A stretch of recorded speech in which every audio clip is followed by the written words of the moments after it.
What's up, friends? This is an excerpt of Letters to a Young Poet by Rainer Maria Rilke. Were it possible for us to see further than our knowledge reaches, and yet a little way beyond the outworks of our divining, perhaps we would endure our sadnesses with greater confidence than our joys. For they are the moments when something new has entered into us, something unknown. Our feelings grow mute in shy perplexity. Everything in us withdraws, a stillness comes, and the new, which no one knows, stands in the midst of it and is silent. I believe that almost all our sadnesses are moments of tension that we find paralyzing because we no longer hear our surprised feelings living, because we are alone with the alien thing that has entered into ourself, because everything intimate and accustomed is for an instant taken away, because we stand in the middle of a transition where we cannot remain standing. For this reason, the sadness too passes. The new thing in us, the added thing, has entered into our heart, has gone into its inmost chamber, and is not even there anymore. It is already in our blood, and we do not learn what it was. We could easily be made to believe that nothing has happened, and yet we have changed, as a house changes into which a guest has entered.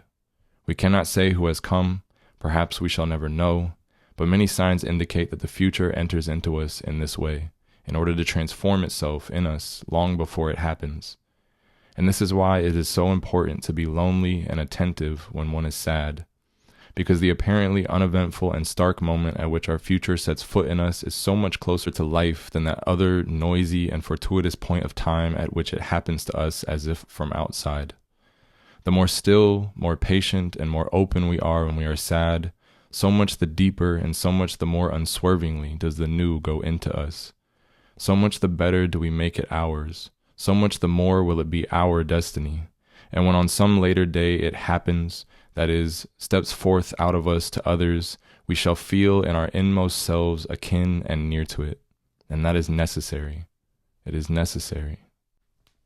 I personally think that this excerpt, which is letter 8 from Letters to a Young Poet, just describes so perfectly and so beautifully what happens when a new insight, a new feeling, maybe a past wound returns to us and kind of just gets dropped on our plate. A friend and I were discussing it, and it's kind of like this feeling just shows up in your house and stands in the middle of your living room, and it's just like, I'm here now, and you're like, you're here now, and you have to figure out what to do with it. And at the same time, I think one of my favorite parts is we could easily be made to believe that nothing has happened, and yet we have changed as a house changes into which a guest has entered. Because as soon as it happens, you can't even imagine a version of yourself that didn't have to deal with that hadn't had to deal with this new emotion, this new complex thing that has appeared to us that we now have to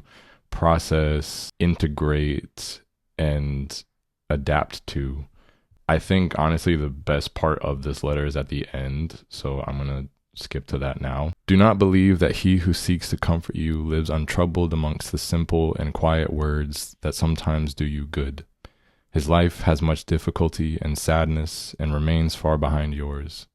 Were it otherwise, he would never have been able to find those words. Now, I love this quote so incredibly much. As someone who is often the one giving advice to my friends, and as my one friend put it, seeming like I have all my stuff together, it just resonates because it's those words that people come to, whether, you know, they're healed or not, or with like a sage or not, like the words that people bring to you that sound simple and comforting and peaceful in a sense don't always come from that same place of peace, and does not always mean that the person who is saying those words has been able to live up to their own words. They just know how to call it what it is. And yeah, it's just like it's such a beautiful quote about, yeah, when people give you advice and it seems so simple and they seem so at peace, it's like those words don't always come from that place, but at times they can definitely reflect a sense of acceptance. But